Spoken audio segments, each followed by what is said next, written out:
So today we're talking about how sales can fix everything, all your problems. Sales fix them all. Your business problems, personal problems, marital problems, whatever it might be. Sales make everything better. But sales also make you do really dumb shit. So that's what we're going to talk about. It's Thursday.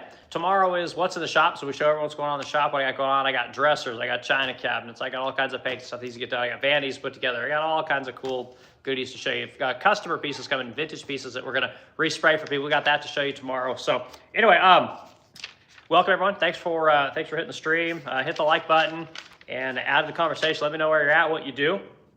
And my name is Eric Wilkin.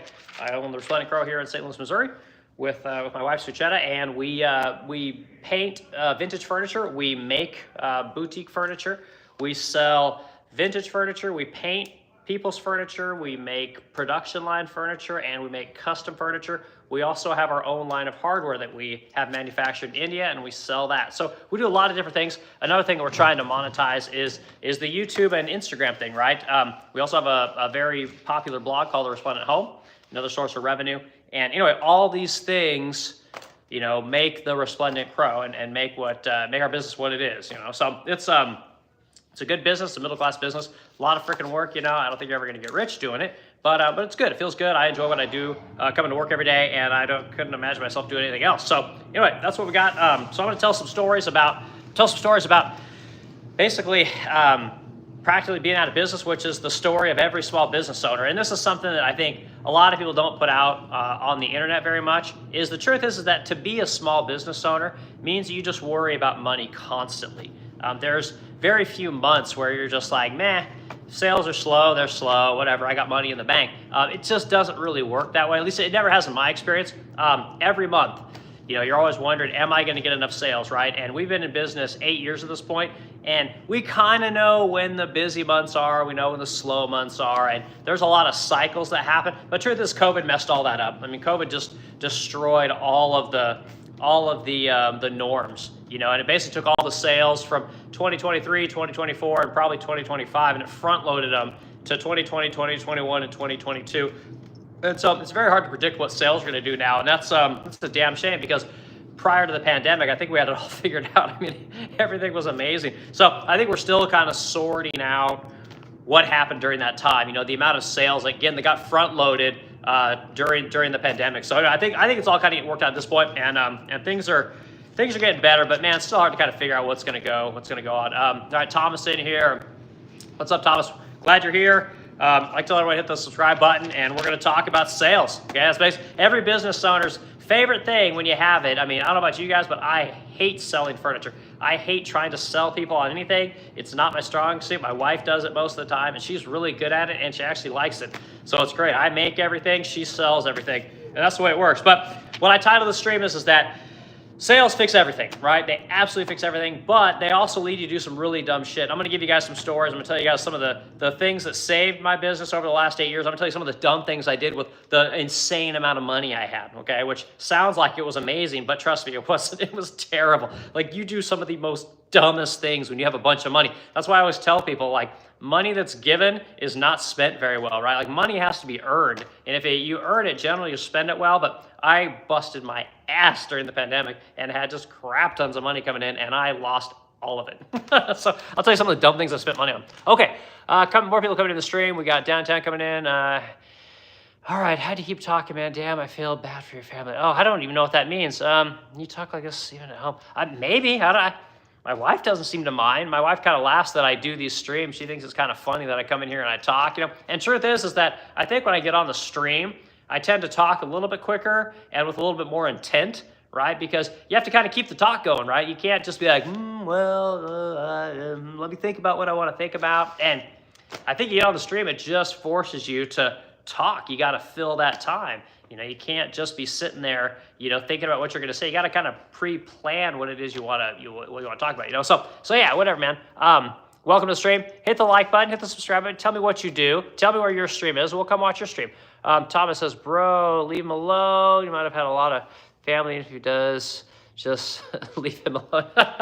Yeah, no, I got plenty of family. My family lives in Oregon. I moved from Oregon when I was about 21. and moved to Kansas, chased an aviation job, aerospace jobs. Did that, went down to Oklahoma, went over to Savannah, Georgia, and then back up here to the Midwest in Missouri. So been a good life. I don't really have too many complaints. A lot of work, but it is what it is. So okay, so you've got an insane amount of money and still decided to sit in front of a camera for. No, that's again, you're not listening. You didn't hear what I said, which is the problem with most people, right? Most people kind of hear what they want to hear.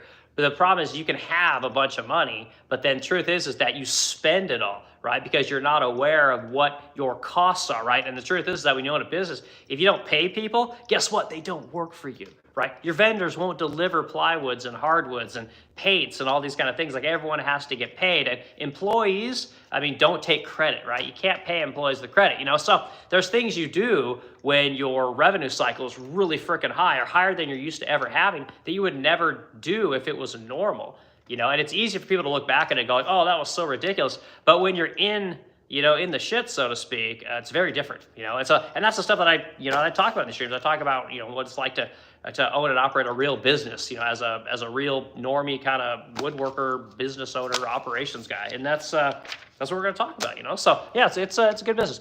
All right. More stuff coming in.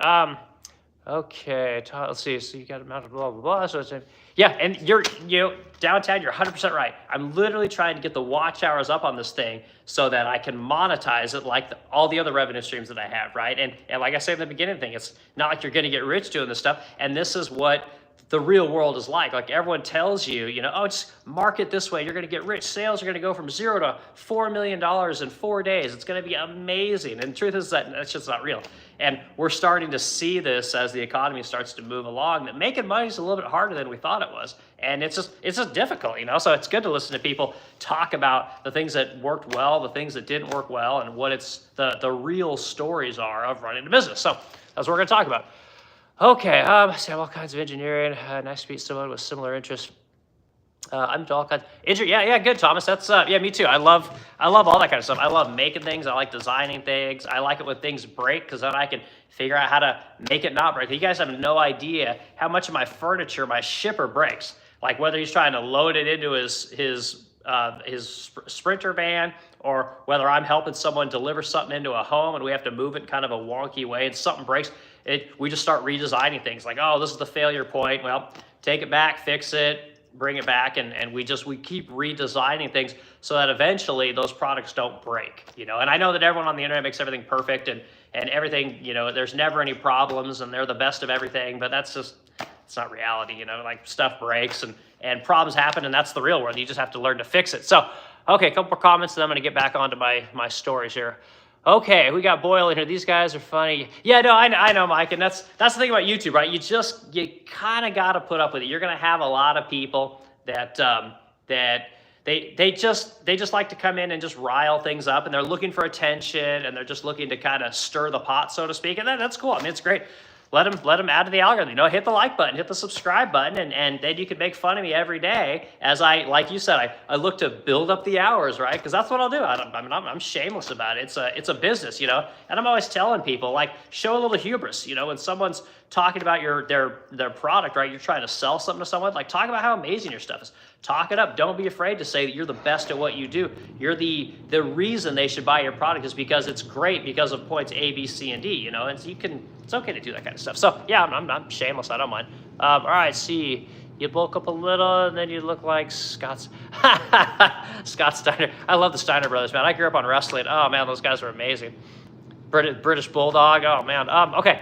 Downtown, just leave. You're not sure. Yeah, and it is what it is, and it's some people they just want to stir the pot. But anyway, we'll get back to talking about some stories and talking about what's worked and what didn't work while we were making money. Things that almost put us out of business. Share a couple stories in this stream, and that's what I'm gonna do. So, all right, first story. I wrote a few things down. I got just a couple notes, and I was even asking my wife. I tried to get Sucheta to come on the stream, but she's not quite confident enough to be in front of a camera and have to speak, right? To have to know what to say or make shit up. Like, she's not quite there, but I'm working on her. I'll get there. Mike, you're gonna see Sucheta on here. Give me another week. I'll have her here, okay? So, all right, so first story. When the business first started, the truth is that my wife had just moved into this facility. She had I want to say she had 2,000 square feet of this massive facility that we're in now. And she was in here starting to paint, right? The painting was being done at her house at the time, 1.5 car garage in Creve Coeur. And truth is that needed a bigger place, just getting more work and got over here. And truth is that she was coming to see me at nights, right? Because she had just been shut down by the city. Well, she was, of course, like I told you guys at the beginning of the stream, running low on money. And that's the thing with sales. Sales do this kind of thing. Only at Amazon do sales seem to always go like this, or tech companies do sales always seem to go like this, or the federal government do revenue always go like this. Real businesses, it's always down, it's always up, it's never steady, right? So anyway, she was running out of money, and truth is that the city came in and shut her down. So she was working at night because the city's not going to come check on your business at night, and she was practically out of money. So she had a client walk in one day, and a client spent $5,000. And truth is that money might not sound like a lot now, but back then that was like $20,000 a day because we were selling dressers for $800. They were a lot cheaper than now they're like $2,800. So the price has gone up significantly. But that money allowed her to stay in business long enough.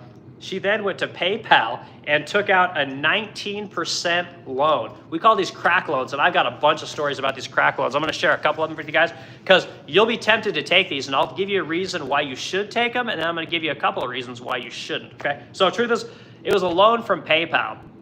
And PayPal, because she was a new business, they told her, yeah, we'll give you 20 grand, right? But it's going to be at 19% interest, and it's going to be paid off in 1 year. And the thing is about PayPal is they take it out of your sales, right? It's not like you just send them a check or you write them a payment. They take it right out of your sales funnel, okay? And that's one of the things that these crack loans do. And some of these crack loan companies are amazing, don't get me wrong. But when you have to pay that money back, they were taking 20% of her sales, okay? That's insane, right? Anybody how would you like if someone just took 20% of your paycheck every month? Okay, so point is that she was able to get that thing paid off, but she would not have been able to do it. When she did it, she took a gamble knowing she would not be able to pay back unless sales picked up. And a lady from the Ozarks who was redoing her house came in and bought an entire house's worth of furniture. Spent $20,000 way back then, 20 grand, and that was it. Sucheta was able to pay for the booth. We were able to get the city to come in here and buy everything off. We were able to get it all wired up and all the permitting done, the Halon system, everything that she needed at the time to get the red slip the red slip off the building so that she could operate during normal business hours as a legit company. So sales fixed that immediate problem. And the thing about it is it turns snap my fingers out like that. It turns like that, and getting that money can just immediately fix all of your problems. But the reason I titled this thing is sometimes it makes you do dumb things. The truth is that when you get that money to come in, all you're thinking about is solving the problems that were happening, the week, the 2 weeks, the month before you got that money, right? So you solve that problem, everything's fixed, and you're good for another couple of weeks, and then the problem just starts to build again, because those sales, there's no magic fairy delivering money every month.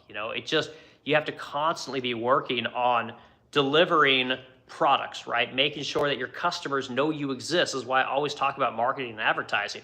You have to be putting that money out every month, and especially as an internet-based company. If you don't put out advertising every month, no one knows you exist. And this is one of the things that I don't think people understand about internet company versus brick and mortar, right? Brick and mortar, you always have a sign, you always have a business there. People walk by, drive by, whatever. They see you constantly. But on the internet, nobody knows you exist unless you have advertising. And that's one of the big differences, or maybe you're on a forum, or you're someplace where your company has some visibility. It's very difficult, so you have to constantly spend money on advertising. So that was my first story. Okay, and I'll talk about crack loans here in a second.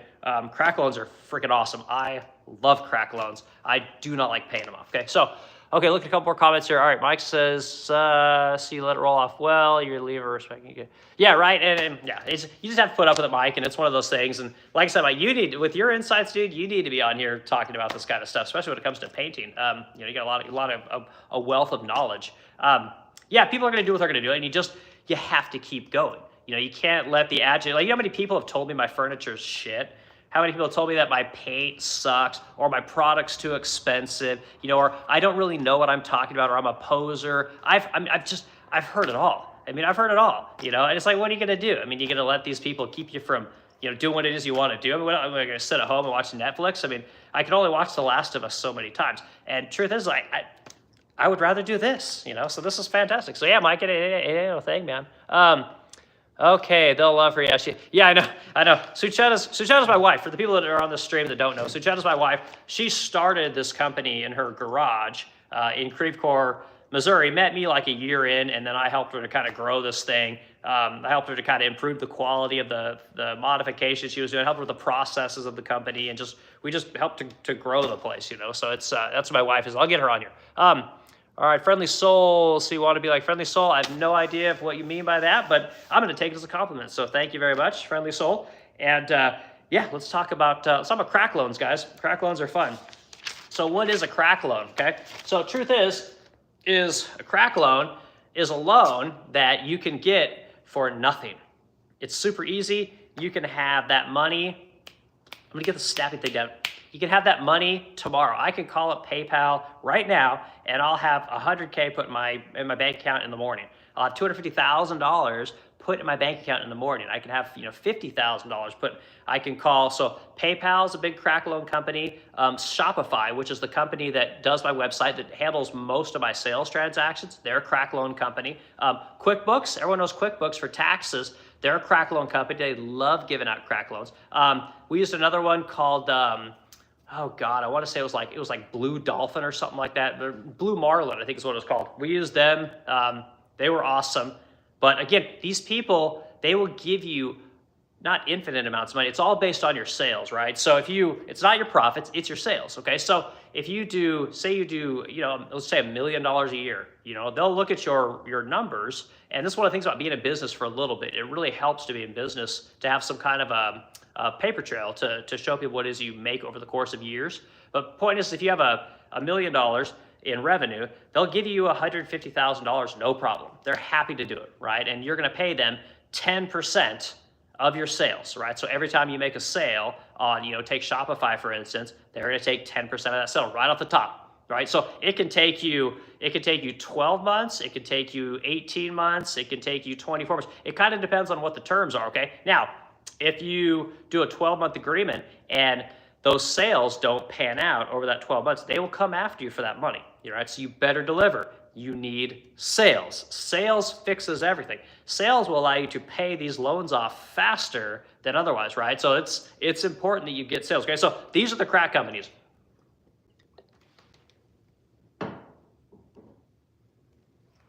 I love Blue Moon so much. Okay, yeah, so these companies, as you start to generate more sales over the years, they will come to you all the time and they'll want to give you money. Now, that money is freaking amazing when you get it, because it's like this massive weight is just lifted off your shoulders. Like, I got 150 grand in my bank account. I don't have to worry about sales for the next, 3 months, whatever, 2 months, whatever it might be. And you can just kick back and kind of relax. You can just focus on production. You can focus on your next sale. You can focus on projects at home, your kids, whatever it might be. You don't have that constant, you need sales. Where are the sales? Where are the sales? Where are the sales? Rent's due, insurance is due, employees need to be paid. I need to be paid, mortgages due. You're able to breathe a little bit, right? So that is amazing thing about those crack loans. And it's one of the reasons that I love taking them.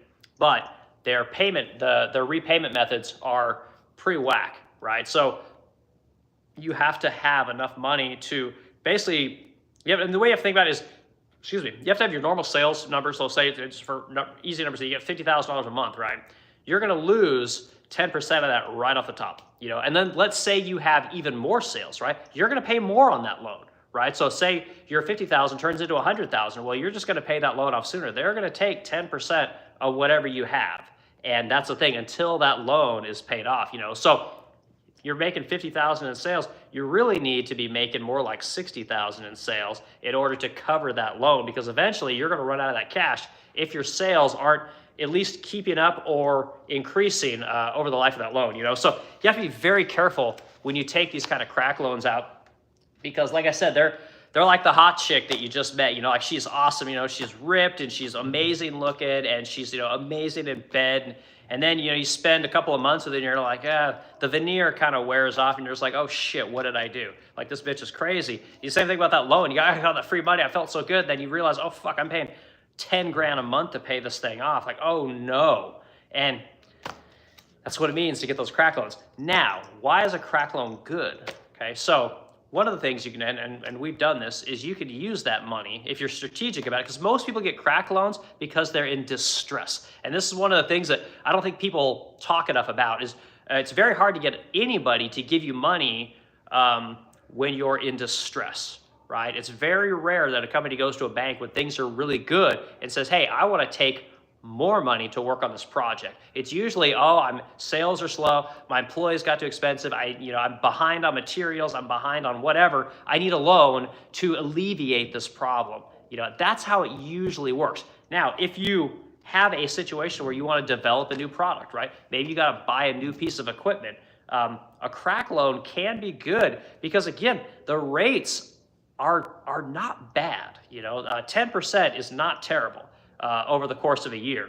And go look at payday loans. I think those things are like 20, 30%. I mean, they're insane. So these crack loans do have a purpose. Now, if you get that piece of equipment and that equipment helps you to increase efficiency, or maybe it helps you to take on new work, right? So you can kind of grow your revenue, over the course of 6 to 12 months, then a crack loan kind of makes a lot of sense, So I think that like I used a crack loan to develop my, gosh dang it, I'm gonna drop my Savannah line of furniture, right? So I've been making faux bamboo furniture for a long time, but I had never really made furniture with the intent of having, the nightstand, the dresser, the credenza, the vanity, the entire collection within a specific line of furniture. So we used a crack loan to do that. And that worked out because that Savannah line actually turned into be one of our best-selling lines of furniture, So it can be a good thing. It just kind of depends. So, all right, next thing so we got more comments coming in. All right, I said, what, friendly soul? Okay, IBF's in here. What's in the shop today? Yeah. So IBF, I'll do what's in the shop tomorrow and show everyone what's going on. But right now, I'm building two 65-inch dressers. They're on my bench. I've got a couple shelves that I'm making for a client that bought a faux bamboo little tiny china cabinet for her kitchen. You gotta see this chick's house, dude. Like, it's like the view from her kitchen is the ocean. Like, it's not like, oh, there's, a street and then the beach, or you got, a whole bunch of walkways and then the beach is out in the, it's like, it's right there. It's freaking amazing. So I got to make a couple shelves for her because she'll be a client that will probably want more stuff in the future. I got that going on. I got to finish up this other china cabinet that I have going here. It's a Greek key type china cabinet. And I got to put credenzas together. And I got this walnut credenza behind me. I got to make a walnut sideboard that kind of complements this thing. So those are things I'm working on right at the moment. And I've got like 4 or 5 pieces in the backlog that I need to get started on. I've got a massive bid out that I'm waiting to hear on from a client in Washington, Missouri. So I got a guy who wants a 15-foot by 4-foot dining table with a crotch mahogany top. Like, kind of, I've never made anything like that, but like, holy shit, the kind of money that will fetch is insane. So anyway, IBF, I'm glad you're here, dude. Hit the like button, guys, add to the discussion, and we'll keep talking about sales. Because sales I hate sales, man. I wish my wife would have done this stream with me. It's going to happen. Okay, all right, let's see here. I talked about that. I talked about the Lady of the Ozarks. Okay, so let's talk about some of the dumbest things that I've done. And then I'll go back and I'll tell you guys some more stories that saved the business. So one of the dumbest things I've ever done, because I had so much cash, right? I had, I don't know, we probably had, maybe like 500-600 grand in the bank, which is a ton of money for us. We almost never had that kind of money. And this was because of the pandemic. Everybody was buying furniture.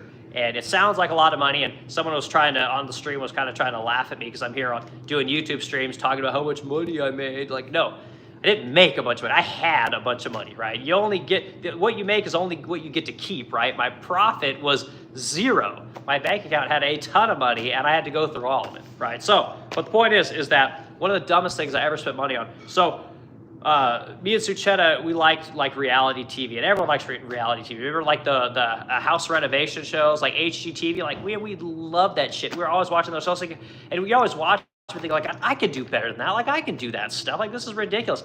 Well, one of our friends in Chicago who also does kind of what we do, but they're more in like the home decor space. So they've got two like big businesses there where they sell home decor items. Well, they got a show on HGTV, and we're just like, God damn it, like this is bullshit. Like we're so much better than these fucking people. And we're like all kinds of frustrated by the opportunities that other people had. There was jealousy, right? Envy, all these kind of things. So we're like, you know what? We're going to do this. We're going to make our own show. We're going to put it on YouTube, and we're going to get signed by one of these companies. So what we did is we went here. There's a local guy in Kirkwood, a little area here in St. Louis, and they did like video production and photography and all these kind of things. So we're like, you know what? We wouldn't have had a meeting with them. Like, we want you guys to turn us into the next HGTV stars. We want to put together a plan. We want to make a show. We're going to do 8 episodes. I mean, we were very intentional. We're like, we want to be just like Keeping Up with the Kardashians, but with a little bit of, house renovations on HGTV, this kind of thing. We're all putting together a plan. And so we paid $30,000 to do this, okay? This is like the most retarded thing you could possibly spend money on, right? So they come in, right? And this is one guy, and he's got all the movie equipment, the badass. I mean, when you see this guy come in with all this equipment, he's setting up everything, you feel like a celebrity. Like, I swear to God, guys, it's the most ridiculous thing. It's so good for your ego, and meanwhile, your bank account is just shoveling out cash, right? So he comes in, starts shooting all these videos. We put out, in our contract, I want to say we were doing, it was like 6 or 8 15-minute videos, right? And then it was something like 20 or 30 reels. Reels were the thing on Instagram that everyone was pushing. So that's the thing. They were going to make all this stuff for us. So it was 6 to 8 videos and like 20 or 30 reels. I forget what it was, but it's $30,000, okay? And we were going to do this over the course of, I think it was 8 weeks was our timeline. And we started like going gangbusters. Like we were just hauling ass on this thing. Everyone showed up on time. We worked long hours. We were really intentional about creating scripts and doing all the work. And by the time we got to, I would say, video maybe 4 or 5, suddenly couldn't get a hold of people. Like it was hard to get people to show up on time. The videos were getting kind of late. Deadlines were getting missed. And you guys know the rest of the story. And it ended up where I think we ended up getting all the work done, but it ended up taking us like a year, I think, to get all this stuff done. And it was just, it was crazy, guys. And this is at a time when we're pushing out, like right now I do like maybe 50 pieces of furniture a week, or a month.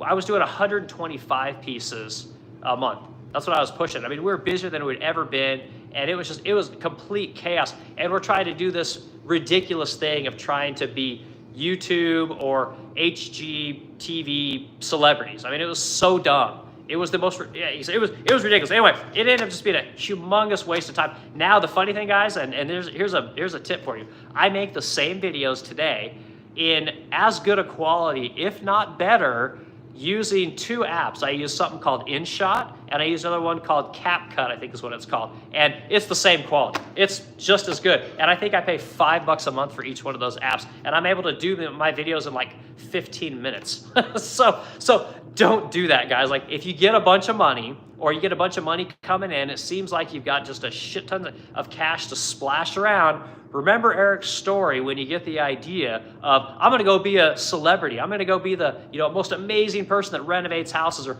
builds furniture or whatever, paints furniture. Like it's very difficult, So it's very expensive, and for us it was just a massive waste of time, So that's probably the most outlandish thing that I ever did with money. I mean, it was kind of crazy. Another thing that we were doing when we were working all these hours. So when your business basically 5Xs in the course of a year, you go from doing $50,000 a month to $250,000 a month in revenue, everything about your life changes, and not always for the better. Like I had I went from where we would eat out. We like to eat out, a couple times a week, no big thing. We're eating out every meal, every day, and then at night we go down to we got this place called Bar Louie, and we just start drinking. We'd have drinks. I was having $3,000 to $5,000 credit card bills every month just on food. So again, we didn't care because we had all this money coming in, even though we technically didn't get to keep any of it. You just have this massive bank account. You start operating as though you have an infinite amount of money. Well, all those bills come due. And if they don't come due tomorrow, they're going to come due in a week, in a month, in a year. Okay. And the truth is, in complete honesty, like the last 2 years, I've been paying back all of that. Right. So when I would have all this money coming in every single month, I've had to pay that back, because I was spending way beyond my means on shit that wasn't adding to production, that wasn't adding to the efficiency of my product. I wasn't developing products during the pandemic. I mean, I spent time developing products later on, so it was just, it's crazy. And that's the thing I want to get across to people is like, just because you have money coming in, sales, right? Which that's all money is just sales. You have that money coming in. It doesn't mean that all your problems are going to be fixed. It seems like they're completely done. Like everything's great. You got everything you want. You can buy anything you want. The bill comes due. And it comes due. And if you continue to do dumb shit while you have all that money coming in, that bill just gets bigger and bigger and bigger. Like those debts don't go away. And eventually the math has to wash out, right? And truth is that those, it was rough, man. So that was a completely ridiculous thing to spend money on, So anyway, I hope people appreciate that story. I got a couple more stories. What's our stream at? We're at 31 minutes. Okay, I'll do another 15 or 20 minutes. I'll tell some more stories, and then, like I said, I'll answer questions. We'll go through the comments here. Okay, IBF. All right, Mike's here. Any chance it was Doc Crotez? I refinished a chair for him. No, I don't. Honestly, I don't remember who the person was in Lake of the Ozarks, if that's what you're talking about. I don't really remember the names of most of my clients. Like, since Uchenna handles most of the sales, I just make shit and I deal with it when something breaks. Like, I usually deal with the customer when they're mad, and I just know them as angry customer. And that's really about it. So yeah, I don't remember exactly who it was, but I don't know. It's and plus it was a long time ago. All right, other things. Okay, so other situations where we were nearly out of business. Okay, so when the pandemic hit, we were this is a crazy story. Okay, you guys might be able to use this in the future if the government decides it wants to print more money. Okay, so when the pandemic hit, sales fell off a cliff. There were no sales. Nobody was spending. Everyone was freaking out. And truth is that eventually, like a month or two later, they started to kind of pick up. Well, then it just kind of hockey stick, right? Sales went through the freaking roof. Well, a little bit before sales went through the roof, there were some, people still got to get paid, So we still have, you still got to pay insurance. You still got employees that need to get paid, whether you got work or not. You can let your people go, which is what most people would probably do, but we didn't do that. So we're sucking, or our bank account is just getting completely depleted. Well, federal government came through and they were like, well, we're going to give out these things called PPP loans. And there was another one called, what was it called? It was called EIDL or EDIL, one of those. And everyone talks about these, right? Everyone always complains about the PPP loans, like, oh, I can't get my student loan paid off, but the PPP loan people got their loans paid off. And they don't understand that the PPP loan was given out with the intent of it being paid off. Your student loan was never given out with the intent of, the cabinet maker paying for it, okay? So anyway, it's a side tangent. But point is that everybody was getting those loans, right? And it was like you were hearing about it. It was just super easy, and we never got one, right? So we're just like, well, what the fuck is going on? Why don't we get one of these? I was like, I got people, we're chasing the angle that, like, well, my wife, she's an immigrant woman, and I don't even know if I think we were probably married at the time, but it's just like she fit all the criteria. A female business owner, Me Too, the women empowerment movement, all this stuff that was going on. And we're like, we can't figure out how to get these loans. And eventually what we had to do is, so I have a couple of clients, and I can't name them, I'm sorry, but I have a couple of clients who are prominent members of our government, okay? And today, very, very prominent members of the federal government today. And these are people that weren't as big back then. But what we had to do is we actually had to contact a couple of these people and say, what the hell is going on? Because we have local Congress people here in Missouri, they were no help. And I forget the woman's name at the time. She's no longer here. God, it's on the tip of my tongue. But it was a woman, and I was saying like Burkowski, but that's not it. But anyway, point is, she was no help. So we're like, well, hey, we're going to call our people in New York, and we're going to see what they can do for us. And they were the ones that put us in touch with the people that were making sure that small business owners got these goddamn loans. And so that's what we had to do in order to get that loan, right? So that one, which was paid off, was not a very large amount of money. I want to say it was like 80 grand. And truth is that we didn't need the money at the time, right? But when we got that money, we were spending so much freaking money on employees. What we ended up doing is we just ended up hiring more employees, right? So now we got this extra cash. We just started hiring people, which is what you're supposed to do anyway. But we were not watching our people, And this is the thing that this is kind of the sad part about this, right? As I said at the beginning of this cast, is that given money is not spent wisely, right? It's not respected. It's not treated with the way you would treat earned money, right? Money you had to go work for. So truth is that we weren't watching people, right? So it got to a point in my business where I was moving through so much labor, right? Like payroll. If I didn't see like $20,000-$30,000 every 2 weeks in payroll, I would be like, what is everybody doing? We need more people. I was using the amount of money I was blowing every 2 weeks as a gauge of what my production was using, which is as dumb as it gets. I mean, that is like space level retardation, and that's what I was doing.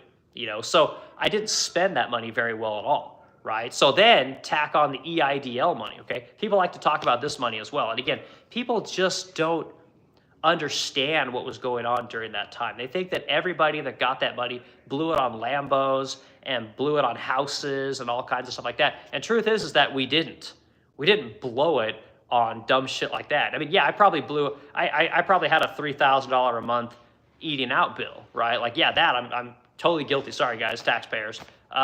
Yeah, I was drinking like a fish and eating the best foods and having a great time wine and dining customers and I mean all that kind of stuff. But the truth is that again, we had to get a hold of Congress in order to get our share of that money as a small business, okay? Now when that money came in as a loan from the Small Business Administration, okay? And that number was pretty big.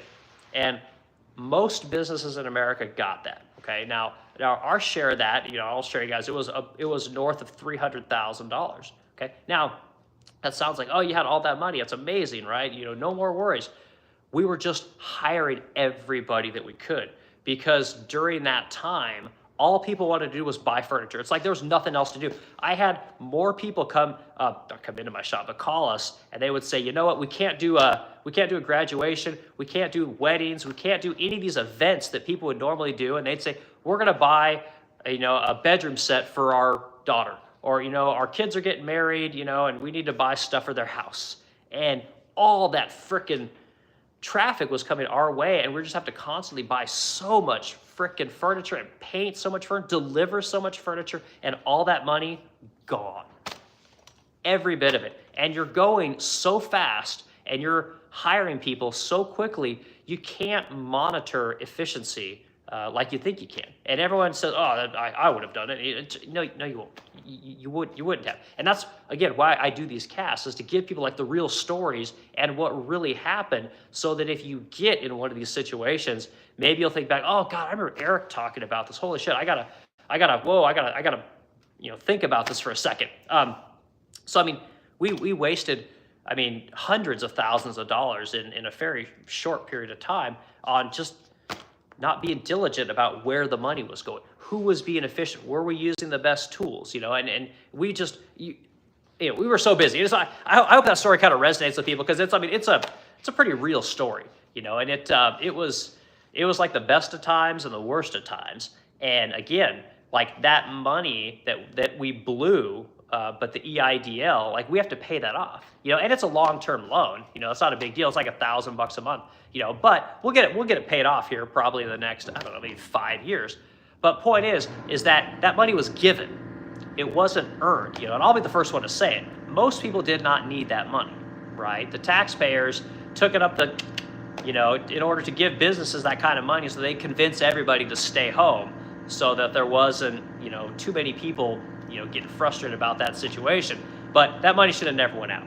Had that money not come in, I wouldn't have done things like making freaking, wanting to be the Kardashians of furniture making and furniture painting. We wouldn't have hired people willy-nilly and made people who were, or asked people who were inexperienced to train other people who were inexperienced. And this is what happens when you're moving so fast.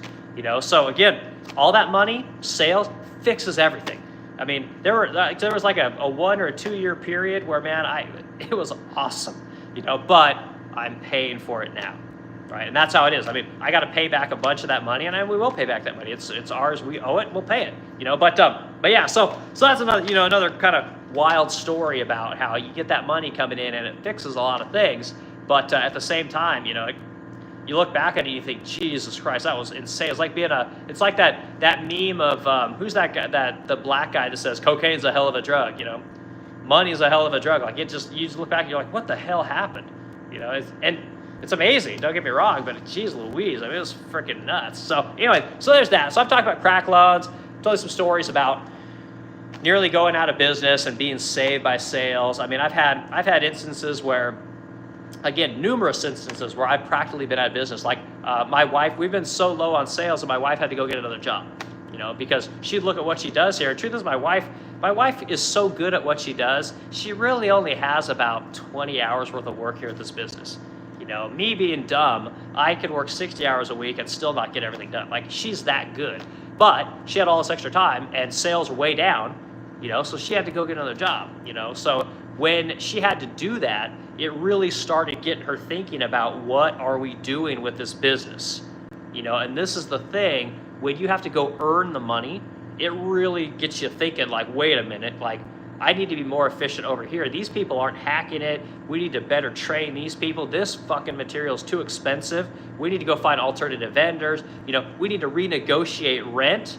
We need to renegotiate insurance. We need to look at general liability, workman's comp, and you start to really learn what it means to run a business. And this is the stuff that I don't hear people talk about. Like, running a business is, you're always learning something, and it's the failures and the nearly being out of business that makes you a better business owner, right? So if I had all the money in the world, I wouldn't do shit. I'd just keep doing the same thing that I'm doing, hoping that my sales would get better, because there's no incentive to really grow sales, to make new products, to come up with new ways to do things. And that's what sales do. Sales fix everything, but at the same time, you do really dumb stuff, So I hope this kind of puts things in perspective for people. And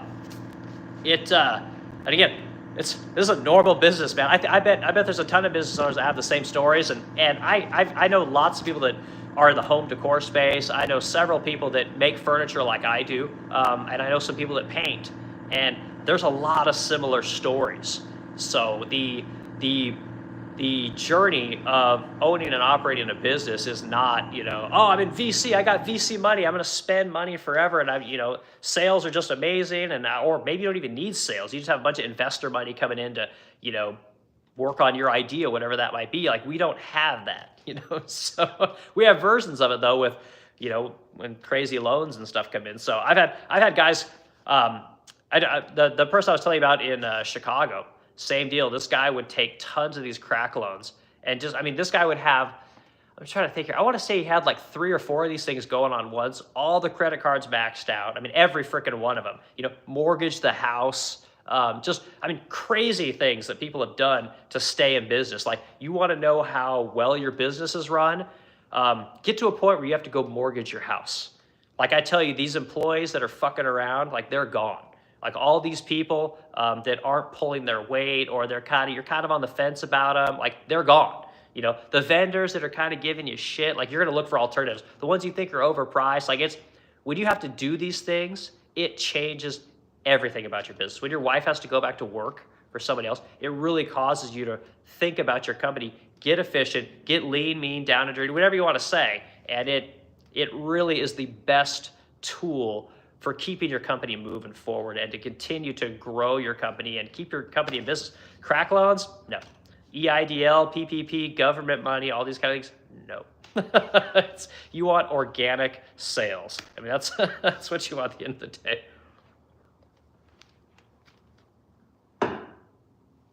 Okay, so I think that's probably enough for stories. I don't know how many people we got watching right now. Hit the like button, guys. Hit add to the comments. Go through the last couple comments here, and probably gonna call it a day. We got what's in the shop tomorrow. Show what I got going on, what kind of projects I got going on, and we'll got all kinds of good stuff, you know. So a lot of that going on. All right, see what Mike say. Yeah, Mike, you're talking about Doc. I already talked about that one. Mike, I said we were shipping at least 30 to 50 pieces a week for a while. I'd help out. Yeah. I mean, yeah, you know all about it, Mike. And that's the thing. When you have a small business, you know, it's like I think people today kind of understand a little bit of this, but when you're in a small business, there's no such thing as that's not in my job description, right? The minute you say something like that, like you are gone, right? You can't do that in a small business. You know, what Mike's talking about is Mike for a while would do sanding work for us. He would do refinishing work. Mike would spray primer. He would paint. He would help with deliveries. I mean, he would run around all over the place, and that's what a lot of people have to do. You know, so this idea that you're going to go to a company and just do like one or two things forever, that's never the case. At least not in our business. Like you have to be flexible. You have to be kind of malleable because I mean, honestly, you never know what you're going to end up doing. To be quite honest with you, if you're good at what you say you're good at, you'll probably do that for a long time. But if you're not, you know, we'll try and move you around and figure out where you're best at. I think that's any small business. We want people to do well, and we want people to obviously have jobs, but you know, it's tough. You know, so anyway, I don't know if this is enough for people. I think that I've covered this topic pretty good. But sales are everything. You know, as a small business, if you can't keep your sales coming in, your brain just starts swirling, guys. Like it's just one of those things. You're constantly worried about sales. You're constantly wondering, is my advertising on point, right? Are my people working efficiently? What's going to happen next month? Like I got, you know, this thing broke. Do I have enough cash to fix it? I need this piece of equipment. You know, do I have enough cash to fix that? And then you start thinking about these crack loans, right? You start thinking about different kinds of loans you can get from the federal government. You start thinking about, you know, going to banks, you know, and banks are almost a non-starter for a business like ours. Banks don't want anything to do with us because we don't own a ton of stuff. We don't have a brick and mortar store. So that's another side of it. Well, okay, I'm going to talk about bank loans here real quick because I guess I didn't talk about bank loans. We have tried to get, how many freaking loans have we tried to get from banks? I think we've tried Commerce, Bank of America. I'm trying to think of some of the other ones that are around here, Sun something. And they all want to know what kind of inventory you have, right? What your building is worth, what kind of, you know, vehicles you have. They want to know this kind of stuff. And truth is that our business, we're an internet-based business, right? We rent our building, which we've done for 8 years at this point. And our inventory is used furniture, vintage furniture, whatever you want to call it, you know, secondhand furniture, you know, so what's that worth? You know, technically, you know, if I have 200 pieces, say each average piece is worth let's say $300, right? Do the math. You know, what's that, like 60 grand? That's not very much. Now, you paint that furniture and you're talking about 200 pieces that are worth $3,500 a piece on average, you know, we'll say. You know, so the math is very different, but they don't calculate it that way, you know, so they don't see what that inventory is worth because obviously they're not going to paint it all. So anyway, it's very difficult to get bank loans, which is where the crack loans come in, and your SBA and government type loans. It's just very difficult. We've never had success with traditional loans, and it would be nice because one of the things that matters when it comes to taking loans is that every interest rate is different, right? Not only the interest rate, but the term of the loan, it's different for everybody. Crack loans, in the early days, they were always 12 months. We got the crack loans extended out to like 18 months, which is really nice. It allows you to have less of your cash flow taken every month. So that's been nice. But the bank loans, you're looking more at like right now, they're probably more between 7 and 10%, but you can extend them out up to like 3 to 5 years, which is really helpful. Much less cash flow issues. But they're very hard to get, you know. So we just never had any luck with those kind of things, you know. So yeah, so that's where the crack loans come in, and it's, you know, those things can get you in trouble because it's so easy to get that money. You just call them up, and it's literally a 30-minute conversation and you're done. But man, they will come after you if you're not those. And truth is, so here, I'll tell you about the crack loans that I have right now, and I'll tell you a strategy for how to use crack loans. If you guys are here with me, this will give me 10 minutes. Here's a back-end business thing for people, okay? So truth is that I have one crack loan right now, and that one crack loan has a balance of $2,300, right? So I took that thing out last year in August. And truth is that now it's almost paid off, okay? So that one is through Shopify, which is who we get all of ours through anymore, if we ever get them, because they know what your revenue is, right? Our website's there, all of our payment processing is there, it's all there, right? So it's very easy to get a loan from them because we don't have to send over paperwork. They have it all, right? So it's very easy. And here's the thing you guys need to know, right? This is the best tip I can give you. If you're gonna start a business, right, and you're going to sell product or service, okay?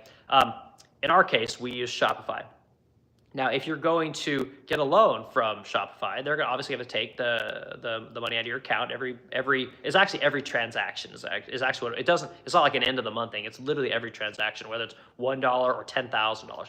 And the best way to do it is you can take payment from people in all kinds of different ways. And this is how you help out with the cash burn side. So if you're, say, 50% of your sales come from Shopify, well, you're gonna have another 50% that come from someplace else, right? And that other place is a place you can get another crack loan if you want. So we use we use Shopify for our business, for the website and all these kind of things. Well, on the back end, we use Square, right? So that's another way that you can make sales. So say somebody walks into my shop, right? A customer comes in and they're like, oh, Eric, I really like this, China cabinet. This thing's amazing. How much is it? I can say, oh, let me check out my website, and it's $6,200, right? And then say, okay, well, hey, I'll give you, whatever the processing fee would be like. Yeah, I'll give you 3, 4, 5% off of it. Just pay for it here on Shopify. I'll just message it over to you on email, or you can text it over. It's just a PDF document, and do the sale there. Well, then nothing's coming out, right? So you don't have to worry about paying Shopify, even though, they're just going off of your Shopify sales. Technically, that sale didn't come through Shopify. It came through my shop, and I just funneled it from Shopify over to my shop. So you can do this kind of thing. Same thing with when you're selling, through Instagram, Facebook, Pinterest, these other places where people talk about furniture, or customers talk to you over the telephone. You can facilitate a transaction through Square, through QuickBooks. QuickBooks is I believe it's a Microsoft company now. But anyway, you can use these other ways of invoicing people and making sales, processing payments to where they don't come out of your loans. So a little back end thing, and it just helps you with cash flow. If you're in a month where you don't have a ton of cash, or sales suck, which happens, just slows down the amount of money you got to pay any of those back crack loans, and you can keep that money in your pocket for the next month. Hopefully sales pick up. So anyway, all this helpful to people. Sales fix everything. Plain and simple. You got tons of salesmen. You can do anything. You can, strippers and cocaine. It's awesome. But you do got to pay it back. And if you don't do good things with that money when you have it, like save some of it, or get your costs down, your efficiencies down, buy new equipment, use that equipment to make more sales. You don't do those things. You spend it on strippers and cocaine. You got good stories to tell, but your business doesn't help very much. So anyway, I hope this is helpful to everyone. We'll do this again tomorrow. I'm going to get out of here. I think I got 53 minutes in. This is a pretty good stream for now. Mike, I appreciate you coming on, and IBF, and we had Thomas in here. I appreciate all you guys hanging out and listening to the stories about sales, and how sales fix everything, and slow times or suck, and when you have all that money, you just do dumb shit with it, and that's just, that's just how it goes. So anyway, everyone has a great day, and I'll let you guys tomorrow. What's in the shop?